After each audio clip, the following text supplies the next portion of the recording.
One farmer stopped plowing, stopped fertilizing, stopped weeding, and 30 years later, his fields matched Japan's most advanced industrial farms. The plow stayed in the shed.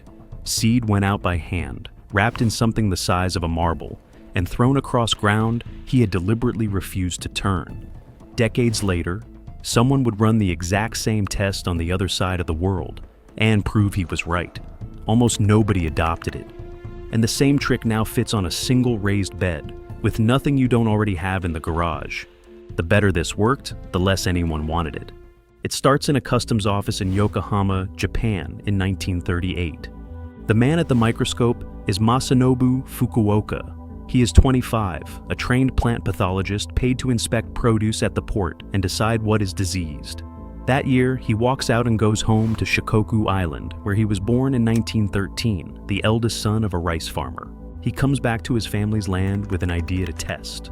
Nobody around him can tell it apart from laziness. The war interrupts him, and he spends most of it researching food production for the government. He returns to a country changing fast. Most people call it progress. Fukuoka sees a country trading away its soil to buy time. So he goes the other way, for roughly 3 decades. He calls it Shizen Noho, natural farming. People later call it do-nothing farming, and that name sticks. 5 rules, short and total. No plowing, no chemical fertilizer, no pesticides, no weeding, no pruning. In place of all of it, the ground wears a permanent living cover, usually white clover. Straw from last season stays where it fell. The next crop is broadcast by hand over the field before the current one is even cut. Which leaves one problem. Seed thrown onto uncut, unturned ground gets eaten by birds or dries out before rain arrives. The marble is a ball of mud. He packs each seed in clay and compost, rolling the mixture into a small protective pellet by hand. The clay is armor. It keeps the birds off and holds off the drying long enough for the weather to turn. The pellet waits on the straw. When rain finally falls, the shell softens and the seed begins rooting directly into ground no plow has prepared for it. In 1975, he writes it all down in a book called The One Straw Revolution. 25 years in, by his own account, and those of visitors who walked the fields, his harvests were matching Japan's most advanced industrial farms, without fertilizer, machinery, or spray. This is not nostalgia. This is a method tested season after season for 30 years on his father's land. But that is a man describing his own field. An idea becomes evidence only when somebody else measures it on other ground long enough for luck to run out. In Kutztown, Pennsylvania, the Rodale Institute has run its farming systems trial since 1981. It is the longest side-by-side comparison of organic and conventional grain farming in North America. After the transition, organic corn and soybean yields caught up with conventional systems, comparable, not miraculous. The number that matters shows up when the sky closes. In drought years, the organic and reduced till plots have out-yielded conventional plots by roughly 30%.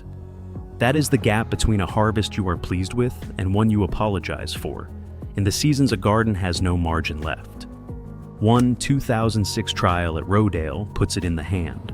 Organic no-till corn averaged 160 bushels an acre that year. The county average for conventional fields was 130, roughly 5 sacks of grain for every 4. That is not one farmer's story anymore. That is measured evidence inside an institutional trial that has continued running for more than 40 years. So why did this data sit in Kutztown for 40 years without changing a single home garden? Not because it wasn't proven, because it wasn't sellable. You can buy no-till today. It is real, it works, and it is not what Fukuoka built. Industrial no-till leaves the ground unplowed, then kills the weeds with purchased herbicide, and drills the seed in with a specialized machine. It is the partial version, and it runs on an invoice that arrives every season. Follow all 5 pillars instead, and most recurring purchases simply disappear. No herbicide, no drill, no supplier. Only one of those 2 has a customer attached. Japan learned this shape first. After the war, chemical fertilizer, pesticide, and mechanized tillage moved into Japanese farming largely through American influence. They delivered something real. Farm labor time was cut roughly in half. The practices they shouldered aside, crop rotation and cover cropping, had kept that soil fertile for centuries. Fukuoka had an argument for this, his own, not a proven law. His country had bought a few hours a day, and paid for them out of the mineral content of its own ground.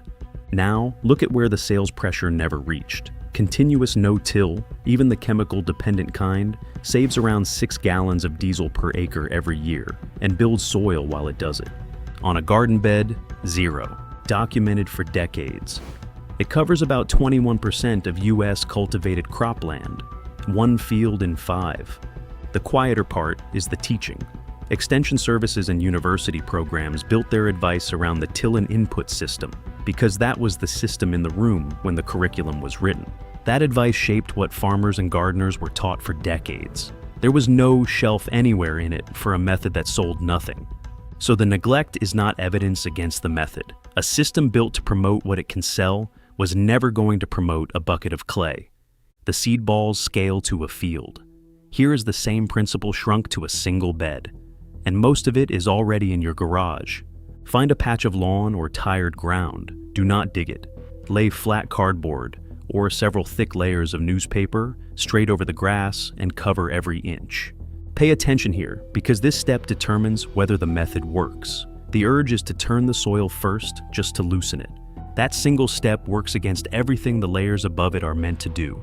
Undisturbed soil keeps its structure, its fungal threads, its microbes, all of it doing quiet work you'd otherwise reset to 0. Next comes compost across the cardboard, about 4 to 6 inches.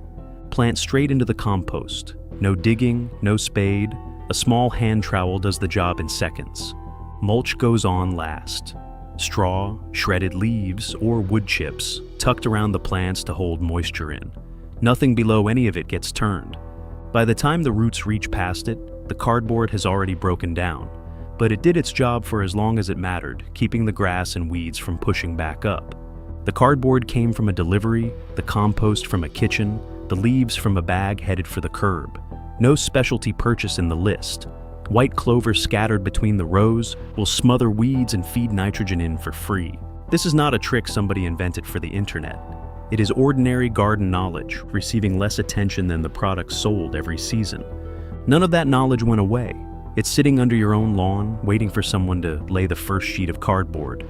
Fukuoka never really stopped. He was still farming into his 80s, still lecturing into his final years, and died in 2008 at 95. But he wasn't the only one.